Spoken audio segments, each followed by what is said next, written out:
This conference will now be recorded. Can you see my screen, all of you? Yes. Yeah, yes, sir.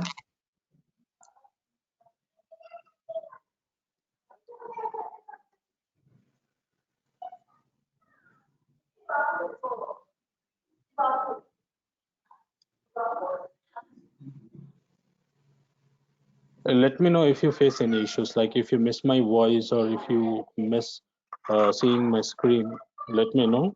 We will start again. So today we are here for a demo session on SAP MM, SAP MM and W. Okay. So maybe some of you or all of you might know about SAP. What is SAP? Why it is used? Where it is?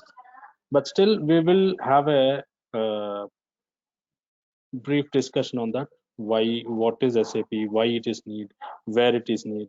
Why it is having a huge demand in the market these days when compared to other softwares. So all these things we'll discuss. Okay.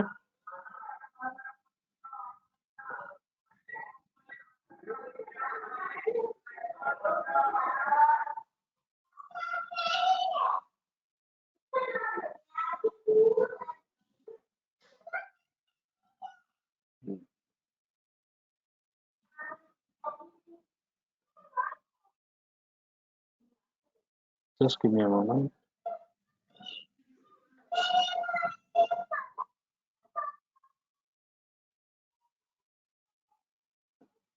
So SAP, what is SAP? SAP, we generally call it as an business software. Business software. What is business software? Any software that is used to run any business. That is called an ERP software. An ERP software. What is ERP then? ERP stands for Enterprise Resource Planning. Any software that utilizes all the resources and plan it accordingly to run any business in a better way to execute better profits, better outputs is called an ERP software. Now, if you take an example in the previous days, if you go back some 15 or 20 years back, when you visit a bank, I hope everyone should have visited a bank with your parents, along with your parents when you are very small. No, those days we don't have any computers or anything. People used to maintain huge books, huge books. They used to enter everything in books, right? You guys remember? Anyone have been to bank, seen those kind of environment? Anyone of you? Yes, sir. Yes, because see, in previous days, before the advent of computers, not advent of computers, at that time computers were there, but there is no particular or prescribed or selected softwares to run any business. uh, we used to have computers, but we are only limited to use Microsoft Word, Excel, PowerPoint. These tools only we used to have. So there are no other softwares to run any business. Now, what happens in those days? When you go to bank, you need to hand over your passbook to the person who is sitting inside the counter, right? Now he will open the passbook. He'll ask you what you are going to do. You want to deposit money or you want to withdraw money? So he will question you. Then you will tell him that, okay, I'm going to deposit some 1,000 rupees today. So now what he does is he used to bring a huge book from inside a storage room. Okay, those books contains the entries of all the customers. Okay, he'll open that book. He'll write that, okay, today in so and so person's name 1,000 rupees is credited, and same entry he used to make in that book also. They used to write with a pen. I remember there used to be wooden pen. Wooden pens I used to see in the banks. They'll tie it with a rope and they'll keep it. You remember all these things. So they will make an entry in both their books and our passbook. They will stamp it on that passbook and they will hand it over us. So whenever again in future, after 1 week or after 20 days, you want to withdraw that 1,000 rupees, and if you go to the bank again, no, what they'll do, they'll take the passbook again. They will make an entry, okay, 1,000 rupees debited, and they will make the same entry in their books, okay, 1,000 rupees debited. So like this, No, they used to maintain huge books. Only rooms are required. Today, only rooms are required to store money. But previously, rooms are also required to store books. More rooms are required than for money. So there used to be huge, large amount of books. So previous years, I mean, say for example, the bank is running since some 30 years. So all those 30 years books are stored in the bank areas. No, that used to occupy a lot of space. So later going on, people started using computers. Okay. Now see today what is the situation now? Now you just need to go to the bank and tell your account number. You just write on the slip your account number. Within fraction of seconds, everything will be happen. You'll just receive a message that okay, 1,000 rupees has been deposited in your account. Okay. No need of carrying the passbook also. You will have an online passbook. There is an app for each and every bank in the Play Store today. If you open that app, if you simply log into that app and if you download your passbook, no, everything, the passbook from so and so between years, that passbook will be printed. No, sorry, not printed, that will be downloaded. So things has become very easy now.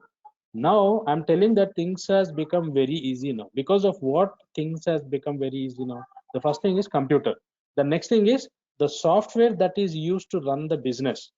Either it is banking, either it is retail, okay, Flipkart, Amazon, online, what you call it. So all these things are using some kind of software to run their business. Okay. Now if you open any Flipkart or Amazon, you see some other software is running there the online. If you open an app or if you open in any Chrome or Edge or something, you can see that some other software is running to show you their what you call their products that will log you into their site. All these things happening very easily. You can just access their site, you can select the product, you can order it, and you can get it within a couple of days, and you can pay it online there itself. So how it is happening? So because they are using some kind of software. That some kind of software is nothing but the ERP. Understood what is ERP?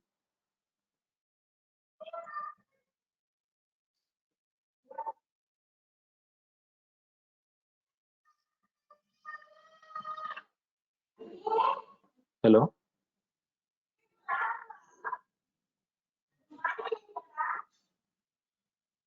Yes or no? Did you guys understand what is ERP? No. Yes, sir. Understood. Please reply. Yeah, that is ERP. So any software that is used to run any business, that is called ERP. Now, what are the different ERP softwares which are available in the market? Okay, so SAP is an ERP software. What you call SAP, simply you can say SAP is an ERP software. Why we are calling that as an ERP software? Because we are using SAP to run our daily businesses. Okay, so if you can list out, these are the benefits which you can get from ERP when compared to traditional business without using any software or computers. You can have all these positives. Okay, you can have all these benefits when compared to non-ERP business and ERP business. If you implement ERP in your business, if you are using ERP as a solution to your business, so these are the benefits. So you can have better security. Either it can be data security, product security, whatever it is. So let us take an example. Say for example you're running a business, you're manufacturing some product. Okay, you're the whole proprietor or the solo owner of your company. You know you're the only person who knows which material is where, how much is there, what is lying inside your premises. Okay, what is going outside your premises, uh, what is coming inside your premises. Everything should be countable. If you don't know all these things, there can be a chance of going into losses. Your company might go into loss, right? Yes or no? So you need to have a better visibility, control on your business. Uh, Otherwise, definitely you're going to see huge losses. In so many companies, Not all, but I'm telling you some example.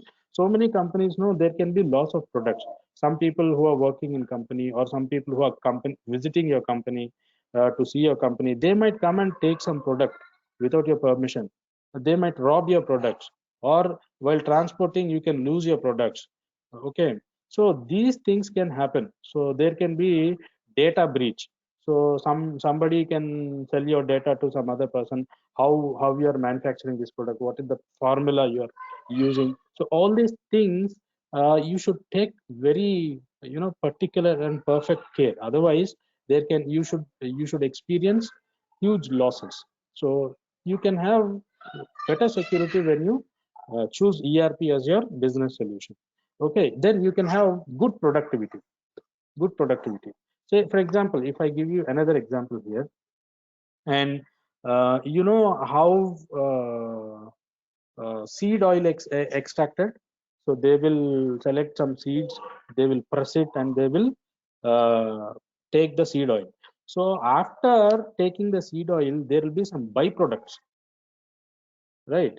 So if you take care of the byproducts also, you can earn some additional income from that byproducts also. So that is one example. You will have better control of all your products. So the final outcome of the product, say for example, if you are manufacturing any product, so you need to use some raw materials to manufacture any product. Say for example, you are manufacturing any pen. So to manufacture pen, what all the things you need? You need plastic, you need ink, you need nibs. Okay, so these are all the raw materials which go into production house to make a pen. So here by using ERP, you can have a better control, like how much material is consumed to manufacture, say for example, 1,000 pens. Okay, so how much wastage I'm getting, what I'm doing with that wastage. So like this you can have better control on the production process. Okay, so like this you can point out so many benefits by using. You can have streamline with other modules, you can have a better growth, you can withstand the competition. To run a business these days is not an easy task. Uh, you need to fight with the competitions, you need to withstand by facing the competitions in the market. So that can be done easily by using ERP. Mobility and flexibility. Nowadays, you see, the first example which we discussed, like Amazon. So Amazon is a business for them. Okay, that is a need for us. Now nowadays business, they can access anything from anywhere. Just you need to have an internet connection, a good mobile or a tablet. You can access your business related things from anywhere at any point of time. It can save your money and time. Okay, you can have a good service to your customers, you can have a good rapport with your customers. So these are all the benefits which you can have by using an ERP software. Okay, so these are some of the benefits here mentioned here. Now let us see what are all the different ERP packages which are available in the market today. Okay, so we have SAP as one ERP software. Now Oracle is also an ERP software. JD Edwards, BAN, Microsoft Dynamics, PeopleSoft, Tally ERP. So all these are examples of ERP. These are some of the ERP softwares which are available in the market. Now why SAP? Everybody is using SAP because SAP has a lot many functionalities, user friendly. Like, so this makes SAP number one in the market today. Most of the companies run SAP and Oracle also. So these two are the mostly used ERP softwares. So when compared to other softwares, SAP is the number one market holder in this space. Okay. Now, what is SAP? As we discussed, SAP is an ERP software. Now we know what is ERP. ERP stands for Enterprise Resource and Planning. So SAP comes under ERP. Okay, it is an ERP software. So by definition, what SAP means? SAP stands for Systems, Applications and Products in a Data Processing. So you are using systems and to process your data. Okay, to for your outcomes. Okay, So by definition, it stands for System Application and Products in Data Processing. Now, who started this SAP? So some of the ex-employees of IBM in the year 1972, they formed as a group and they started inventing. They started developing this SAP ERP software in Waldorf, Germany, in the area called Waldorf in Germany. They started SAP in the year 1972. They are the ex-employees of IBM. Okay, understood what is SAP now? SAP is simply a business software, or you can call it as an ERP software. Why it is used? It is used to run your business. Okay, is that clear? Okay, sir. Clear. Yeah. So that is the brief introduction of SAP. Now we will see what is MM. So later we'll discuss when we start the real-time classes, then we can dive deep and discuss what is SAP, what technology it adopts, why, how it works, all these things. This R3 technology, everything we'll discuss. So this is a demo. As this is a demo class, we'll just have a brief introduction to SAP and we will discuss what is MM. Okay, because we are going to learn materials management and warehouse management. We will just have a brief discussion on materials management, what is materials management, why it is used, all these things. So before going to discuss what is MM, let us take an example of a traditional business. So if you see the diagram here, say for example, this is a company which manufactures pens. Say for example, Reynolds pens or any pen. Okay, every company will have different departments in it. Yes or no? Every company Correct, sir. will have different departments in it. Like we have purchasing department, we have a sales department, we have a finance department, we have manufacturing department, we have stores department. Like this, we have n number of departments in any company. So I think you people know about this. This is the basic thing. Every company follows the same thing. So these departments, how they run their business. Let's take an example.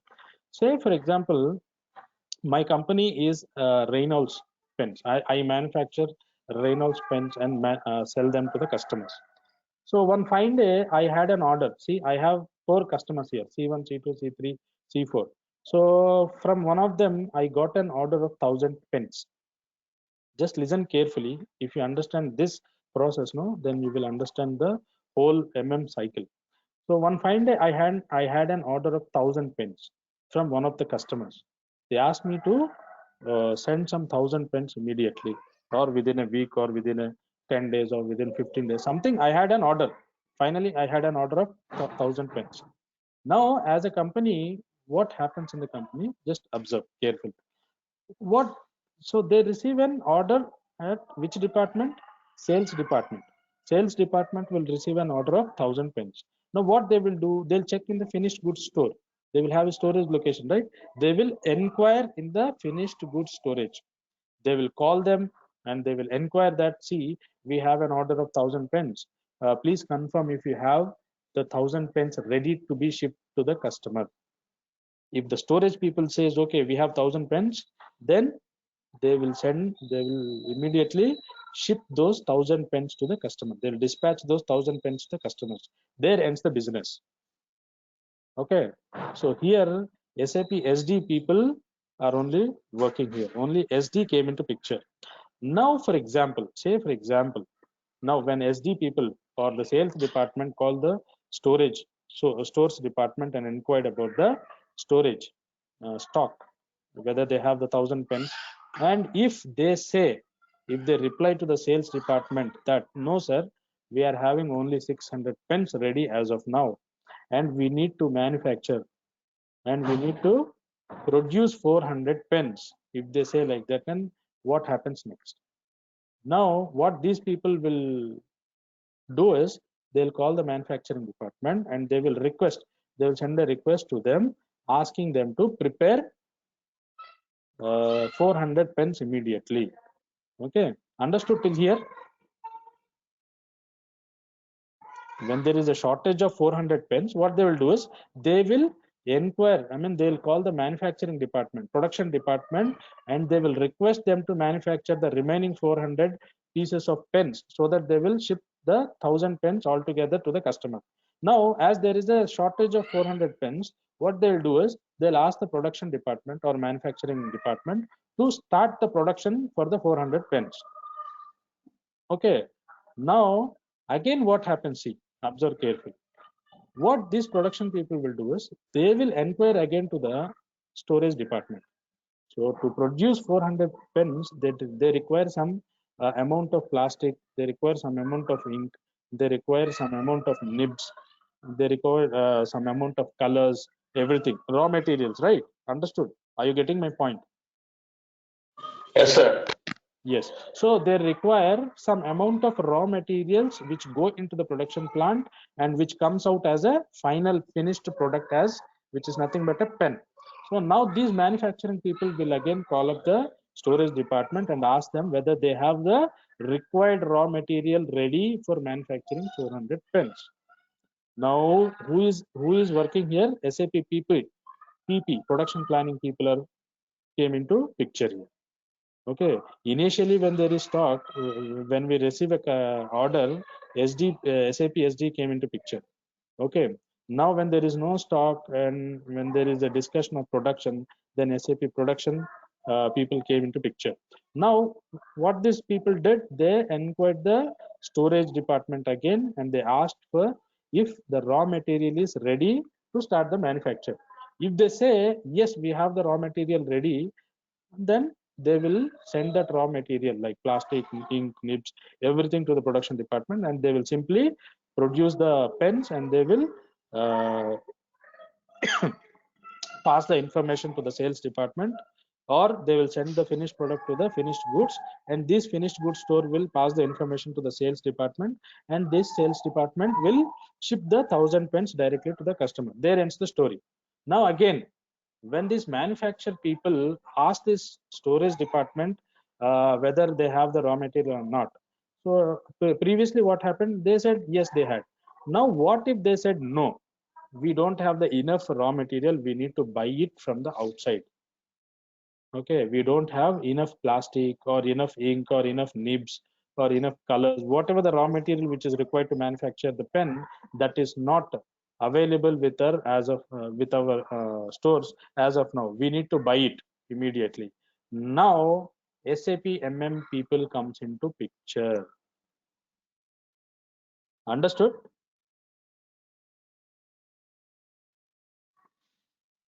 Yes, sir.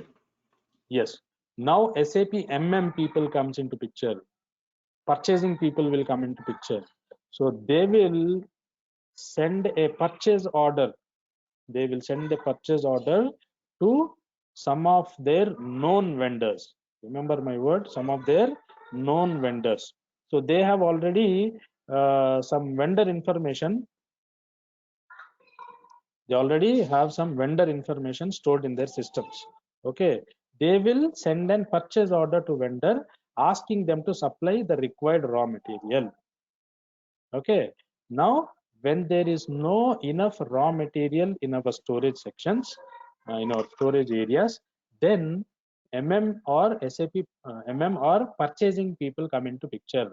There comes the need of MM people to handle the purchasing activities, to handle the procurement activities. Is that clear till now?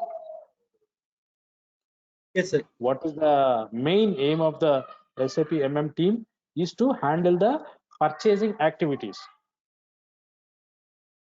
So now what they'll do is they will send an purchase order to vendor.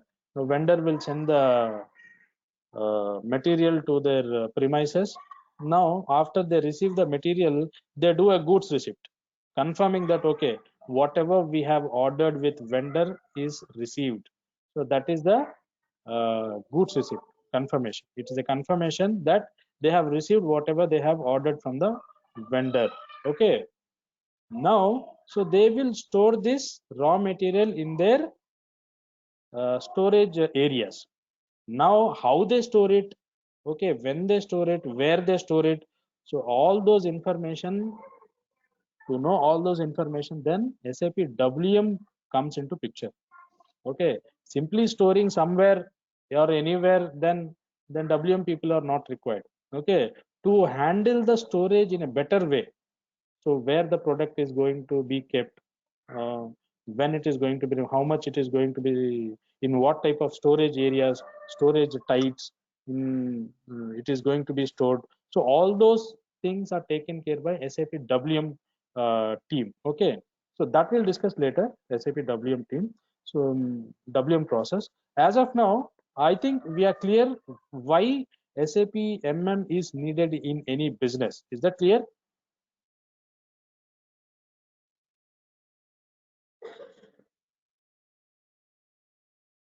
Yes, sir.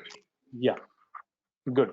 So SAP MM team or SAP MM module in SAP is needed to handle the procurement activities or purchasing activities, right? So again, we'll go there. So before that, we'll discuss. So these are the different modules which are available in SAP. Okay, so there are mainly two divisions are there, two categories, that is functional modules and technical modules. We come under functional. We are called as a functional consultant. Okay, SAP MM functional consultant. We are called as SAP MM functional consultant. So there are different modules which are also available in SAP, that are MM, WM, QM, quality management, PP, production planning and control. We have seen this YE production when they are needed. We also seen YE WM and when they are needed. We also seen in the example below YE SD and when it is needed, right? So these are some of the functional modules which are available. MM, WM, QM, PP, PM, plant maintenance, ST, sales and distribution, FICO, finance and controlling, HR, human resources. Okay, like this, there are so many functional modules available in SAP. When it comes to technical modules, so we have ABAP. ABAP is completely a programming, okay, coding language. So that is, and next one is XIPI. XIPI. Okay, next is basis, BW, etc. There are so many technical modules. But as we are going to learn MM and WM, we are called as functional. These are called functional modules, and we are called as functional consultants. These are called as technical consultants, right? Understood till here? Yes, sir. Understood. Okay. So SAP materials management. So there are so many names available for this one. So generally, as we know, it is called as materials management. In it is also having another name called P2P, procure to pay. Sometimes when you go into a company, they will tell you that okay, you are going to work in P2P process. Then you should not be get confused. Okay, you should understand. Okay, P2P is nothing but MM, and O2P, order to pay. This is also called as MM, materials management. So most of the project, most of the projects they'll call MM as P2P, mostly P2P. Okay, they'll call it as P2P, procure to pay. So you should not get confused. Whenever you are selected for a company and you are placed in any project here, and they ask you, okay, you are going to be a part of P2P process, then you should not get confused, right?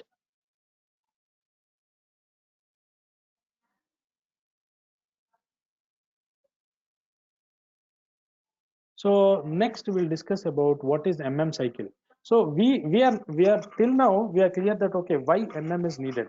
We have discussed that MM is needed at the time of procurement process, while there is a necessity to buy any material from outside of your organization, from outside suppliers or vendors or any other uh, uh, company or organization that provides you the material.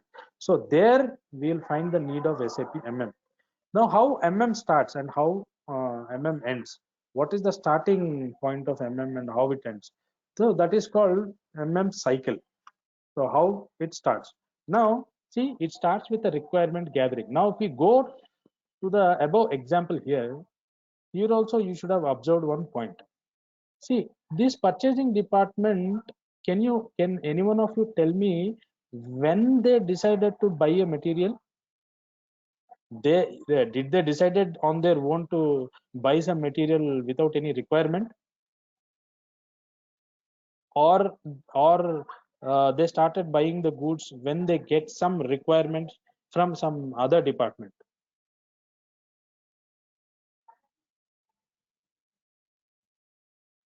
Can you tell When they me, receive someone the of you? requirement. Yes, when they receive a requirement, when there is a requirement only, they will do the purchasing activity. Otherwise, they will sit quiet. They cannot buy anything and everything on their own. So, say for example, one X person is there in purchasing department. He belongs to some purchasing group. Okay, he cannot buy. Okay, today I want to buy some 1 ton of plastic, and I will store it in raw material storage. It should not happen like that, right? Simply he cannot buy anything and everything and store it in company. That will become a loss for the company. Okay, so if there is any requirement only, then only they will initiate the procurement process, isn't it or not? Is that clear? So that is Yes. why I told you initially, if you understand this business process, this traditional business process, then you will understand the complete MM cycle, MM business cycle. Now, the very first cycle, first point in the MM cycle is requirement gathering. So here only we have observed, while discussing this example only, we have observed. So when there is a requirement from a sales department or manufacturing department to buy certain amount of raw materials, then only they had started or initiated the procurement, buying process, right? So that is first cycle. So first step of the MM cycle, that is requirement gathering. So the requirement gathering is done through one document in SAP MM called purchase requisition, that is called PR.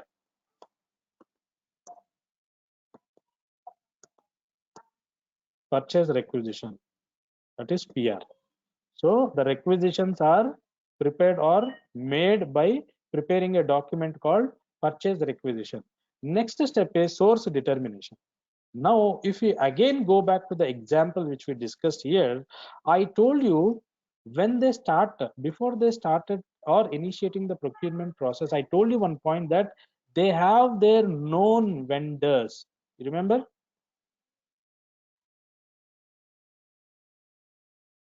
Yes, sir. Yes. Now, if you observe here, if you not only this example, if you observe in day-to-day business, in a live businesses today, there are so many people who sells plastic, right? Why I have selected only these 4 people? So there are so many people who sell raw plastic in the market in India or some other countries. Anywhere you will have hundreds of vendors. Vendor is nothing but the supplier from whom we buy the materials. Understood? So when we start the actual courses, no, always we'll be telling vendor, supplier, supplier. Then you should not be confused. Vendor is the person who supplies the material to us, or he provides the service to us. Okay, so there are so many vendors available in the market, but I have told you in the example that this company, Reynolds company, is having 4 known vendors. So out of those hundreds of vendors, they have selected only 4 vendors. Why they have selected? So there can be a number of Based, factors. yeah, based on their quotation, I think so. Yes, exactly. So before we start buying, we will invite bids from all the vendors. You know, this is a common process which you observe in day-to-day business process. Say, for example, if a state government is proposing to construct a bridge in the city, what they'll do first? They'll They invite will bids ask from for different tenders. engineers. Yes. Yes, they'll invite bids from engineers who are available in that city or outside the city or outside the state or outside the country, whatever it is. They'll invite the bid. So they will receive hundreds of bids. So out of those hundreds of bids, they will select a person or an engineer or a constructor who suits their requirement. Say, for example, X, Y, Z. These are the 3 constructors or builders who are ready to do the business with this government. So they are ready to construct the business. Then government had selected only uh, the builder X. Why? Because X told that, okay, I will finish this project within so and so time. I'll give you so and so concessions. I'll give you. So he will provide all the necessary requirements that is expected by the government. So other two vendors Y and Z are not up to the mark. So their price is very high. Okay. So their equipment, so they don't have good equipments with them. So they need to rent out the equipments for that. So all these factors made the government to reject the other contractors Y and Z. So based on the factors, based on the requirements, they have selected the contractor X because he is very much suitable to their requirement. So in the similar way, when you're buying, say for example, this Reynolds company is buying the what you call the plastic or the ink or the nibs, whatever it is. So before buying, they'll invite bids from different vendors who are available in the market. So out of those vendors, they will select particular vendors who suits or matches their requirement. So one vendor will say, I'll say for example, one kg of plastic in the market is 100 rupees, say for example, in the market. So one vendor will say, I'll provide you that 1 kg of plastic for 90 rupees, excluding shipping charges, other taxes, everything. Okay, one vendor is telling that I can give you a discount where I can provide you for 90 rupees, excluding shipping charges. So another vendor says I can give you for 95 rupees, including shipping charges. Other vendor will give other price, other vendor will give another price, he'll give different offers. Okay, so based on these all these things, the company will select a particular or a suitable vendor or a vendor which suits their business, where they can buy the good quality of material within short period of time, good within reasonable within with a reasonable price. So all these factors will enable the company to select only some vendors from the hundreds of vendors available in the market. Now understood what happens before purchasing? What is RFQ? Now source determinant. RFQ stands for request for quotation. What is this request for quotation? They'll request the vendors whoever available in the market to send their quotations. So all the vendors will send their quotations. Out of those quotations, company will select some vendors. So I have selected only 4 vendors for my company here. Every time if I want to buy the materials, I'll buy either from either of these vendors, vendor 1 or vendor 2 or vendor 3 or vendor 4, because I have selected them based on the price, concessions, discounts, shipping charges, all those factors made me to select only 4 vendors. Understood till here? Are you guys clear till here? Yes, sir. Clear. Yes. Now, after selecting the vendor, we will send a purchase order to the vendor. We will send a purchase order to the vendor. What is a purchase order? What is the difference between this purchase requisition and purchase order? Purchase requisition is an internal document which circulates within your company. It is not going out of your premises. It is a document that gathers the requirement from different departments. So it is called an internal document. Now what is purchase order? It is an external document which is going outside of your company and reaches the supplier or vendor. Understood?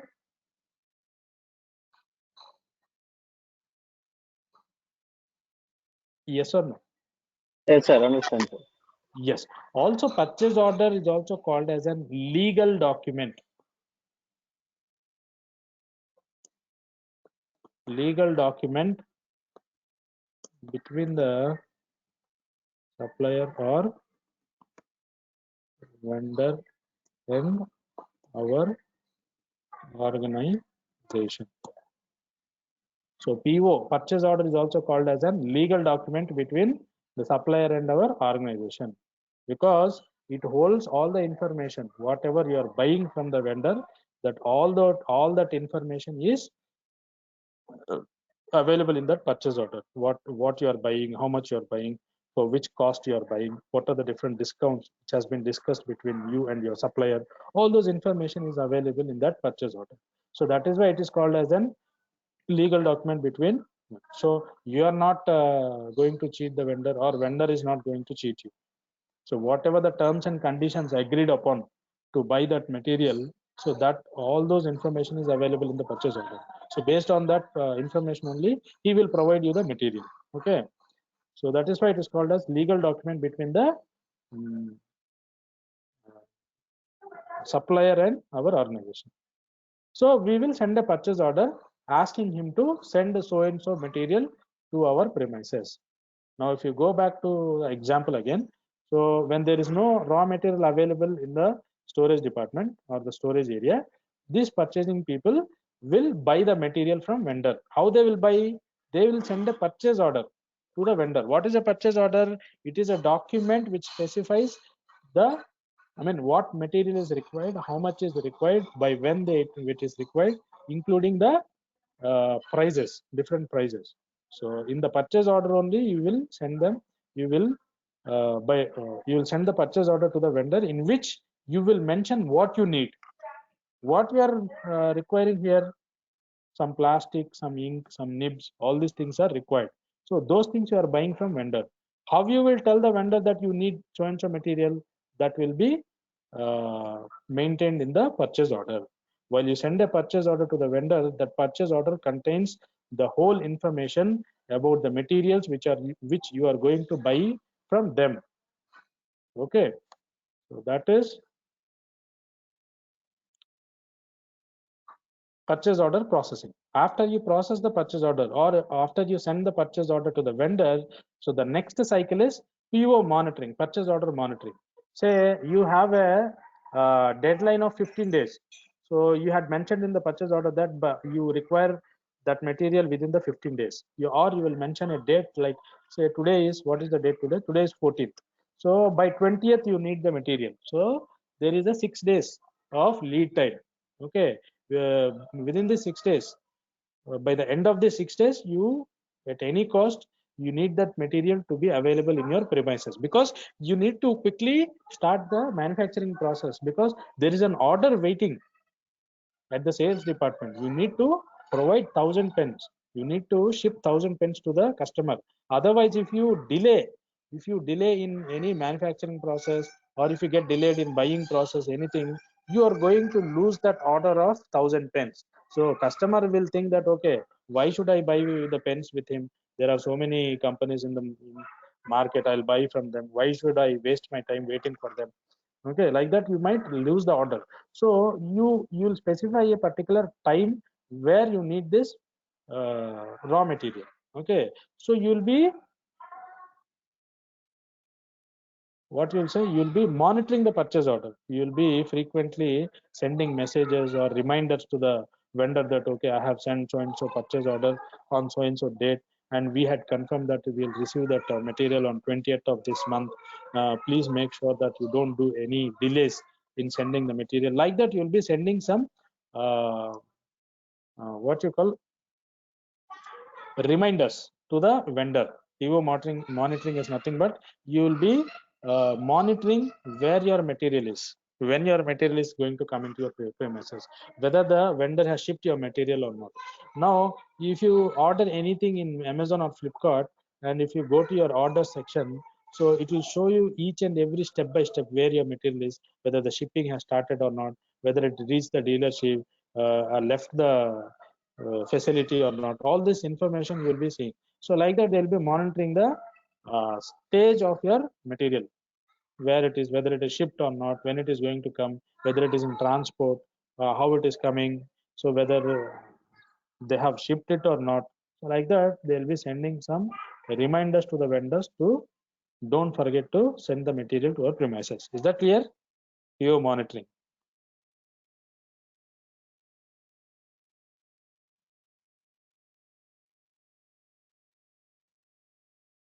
Is that clear, guys? Till here. Yes, sir. Clear. So the next step in the MM cycle is goods receipt. As we again will go into the Example above. So I have told you, if you remember, after you send a purchase order and if you mention a specific date or something, so by that date, vendor will send the material to your premises. So how does, see, as a human being, you and I know that, okay, I have ordered this material and I had have received this material. But how the system knows? We are using an software here to run the business. So by using this SAP only, we are creating purchase order and sending to vendor. So in this SAP only, we have the vendor information. We in this SAP only, we have done the quotation. We have invited the bids and quotations. So all those activities are happening inside your software only. Now, how system understands that it had received the ordered material? So that is by doing a goods receipt. Understand? Goods receipt is nothing but, so he will send a truck or lorry or train or a tractor or anything, any modes of transport, he will send the material to your premises. So you will download the material and do a goods receipt. Goods receipt is nothing but a confirmation that you have received whatever you have ordered from the material. And from the time of goods receipt, that material belongs to your company, not vendors. It does not belong to vendor anymore. It belongs to your company. That material is your asset from the time of the goods receipt. Understand what is goods receipt? It is a confirmation that we have received the material. How much is ordered and how much is received. Okay. From the day you have done the goods receipt, that material belongs to your company. So that is the asset of your company. Understood what is goods receipt? Yes, sir. Now, okay. Next step in the MM cycle is invoice processing. So if you take the example of Amazon or Flipkart again, whenever you order the product, so when he ships the material to you, say for example, if you have ordered a phone from Samsung or Apple or OnePlus or something you have ordered. So when you receive the product, you will see an invoice is attached on the package, isn't it or not?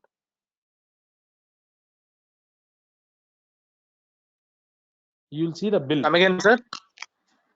Whenever you receive a package from Amazon or Flipkart, so you will see an invoice attached on the package. They will attach the invoice on the product and they will send it to you, right? Correct, sir.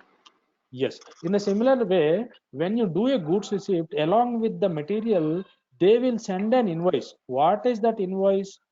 What information does it contain? So it is a document that contains some information, like vendor will specify in this invoice that, okay, you have ordered some 100 kgs of plastic from me. I'm sending you that, I have sent you that 100 kgs and you need to pay this much of amount to me uh, as agreed on the purchase order. As mentioned in the purchase order, you need to pay me, or please pay me so and so amount. It is nothing, simply it is a bill.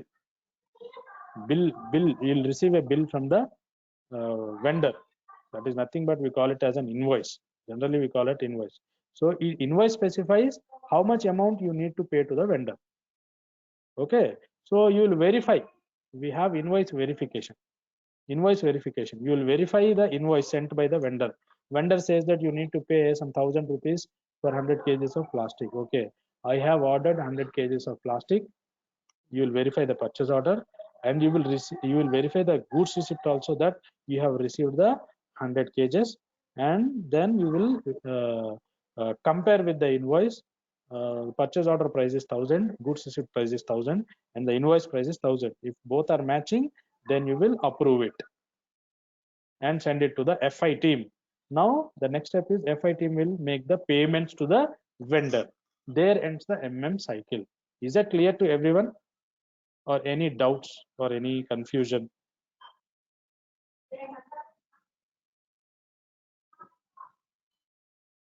What is MM cycle? Where it starts and where it ends? This is the complete. So all your MM course will be covered in these cycle only. All your MM topics will be covered, will be in these process only. Purchase orders, PRs, purchase requisitions, RFQs, purchase orders, okay, goods receipts, goods receipts, invoice verification. So all your MM related processes are covered. The whole course is covered in this MM cycle only. You'll be able to see all the MM topics in this MM cycle only. Is that clear to everyone? Any confusions or any doubts still here?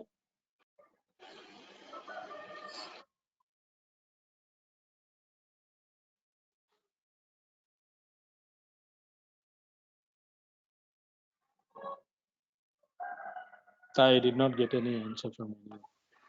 Hello. Yes. Yes, sir. It is clear, sir. It is clear, right? Okay. Yeah. Thank you. So this is MM cycle. The whole materials management cycle, how MM starts and how MM ends. Okay. And so I think we are clear what is SAP, what is ERP, okay, what are the different modules available in SAP, why we are needed, why MM people are needed, why WM people are needed, why SD people are needed, why PP people are needed. Okay, so what is the MM cycle and all. So I think it is clear to you now, guys. You understood each and every topic, right?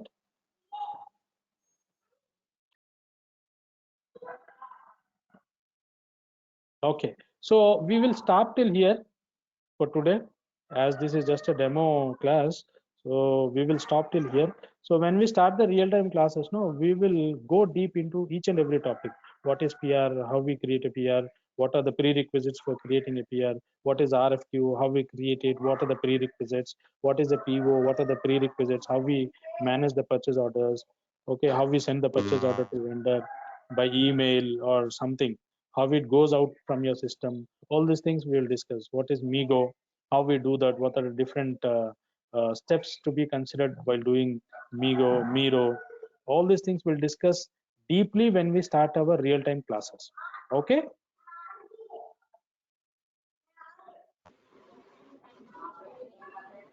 Hello.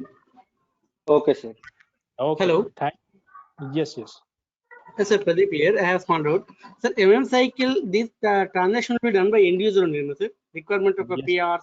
yes, yes, yes, yes, yes. We are not going to do. See, the end user is the final person who does the business. So being a consultant, no, we need to train the end user how to do that, because end user is also he also needs to learn how to do the purchase requisition, how to do the RFQ, how to do the purchase order, migo, everything. So how they come to know that? Because as a consultant we need to train them. To train them we need to know everything. See, end users are like in company, they will also have different departments in MM also.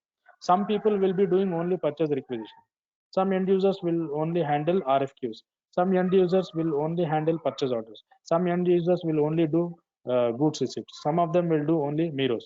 So the people who are doing purchase requisitions, no, they should be trained in how to do a purchase requisition, how to cancel it, how to delete it.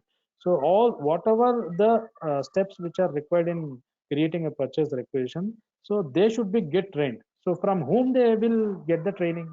That is us. So we being a consultant, SAP consultant, we should be aware of each and every process. Okay, we should train them. Is that clear? No, your doubt is clear. Yeah, clear, sir. Yeah. So we are not going to see. If you take the above example we discussed, the Reynolds pens. As a consultant, we are not going to sit inside Reynolds pen and do their business. So we are going to prepare the SAP software according to their business, and we'll give the training to their end users, and we will train them how to do the business, how to do a PR, how to do a PO, how to do a MIGO, how to do a MIRO, invoice verification. All these things we'll train them and we'll come back to our company. We are no ways sitting there and doing the business. So our project is to implement SAP to their business. So we will implement SAP MM to their in their business, and we will train them how to use the software, and we'll just come back. We are not going to sit there and do the business. We are just consultants. We will shape the software according to the requirement, and we will train them how to use the SAP software. That's it. Okay, sir. Yes, sir, one more doubt. Can we get what is the exact role of MM consultant? Exact Role of the MM consultant. MM consultant. See, I have told you MM, when MM comes into picture, At the time of buying, is there any necessity of buying, there people will come into picture. So in the process of buying, there can be n number of activities. See, all this is buying process only. Before you buy any product from uh, vendor, so we end users are required to do all these processes, right? As a consultant, we train the end users how to do this. That is the first task. Second task is, when they are doing the business, if they get any issues, so they will again contact us. See, you have trained me to do a purchase requisition like this, but I'm doing like this and I'm getting so and so error. Can you please help me? So there also consultant will come into picture and help the business to resolve their issues. Understood? So we are here to help them how to use the software. That only should answer your question. How to use the software, and if any errors or any issues are coming, we will be handling them and we'll be resolving them. That and all I'll make you very much clear when we go deep into the topics. So what is the exact role of an SAP consultant, consultant? What is his daily roles? What he does in and sitting inside a software company? What he does? What are all the meetings he will be attending? How will be contacting the business end users? How will be getting the requirements? How to solve them? What is everything? What is from A to Z? Whatever the consultant does, that I'll tell you in a very clear picture with the real-time scenarios. You don't need to worry about that. I'm going to teach you in a very real-time environment. Okay, so by the end of the training, you will be very confident that you don't have any doubts. So what I'm going to do, so you don't have even any fear also when you're going to join in any job. So I'll guarantee you that I'll train you in that manner. Don't worry about that. Okay. Okay, sir. Mister, I'm asking that what is the roles and responsibilities related to consultant? Like, sir, you're saying that training to end user and supporting end user, and other activities I'm asking, sir, like implementation, migration, like that. Any? Yeah, that and all depends upon the project you are working. If you are in implementation, you will have a definite and different task. If you are into a support project, you will have different what you say tasks, duties to perform. If you are in migration project, you will have different. That's what I'm telling. I'll make it everything clear when we start our real-time classes. See, I have mentioned here. So I have mentioned here type of projects, implementation, support. Okay, how the support goes, how the implementation goes, how the migration goes, the migration rollout projects. So all these things I'll discuss. Don't worry. So this is a demo class. I'm just giving you a ballpark figure. What is What is the main and overall tasks of consultant? Okay, what is the process of That's what we discussed. Okay. Okay, sir. Okay, then thank you for the day and looking forward to continue our real-time classes. Thank you for joining the demo class. Bye bye. Have a good day.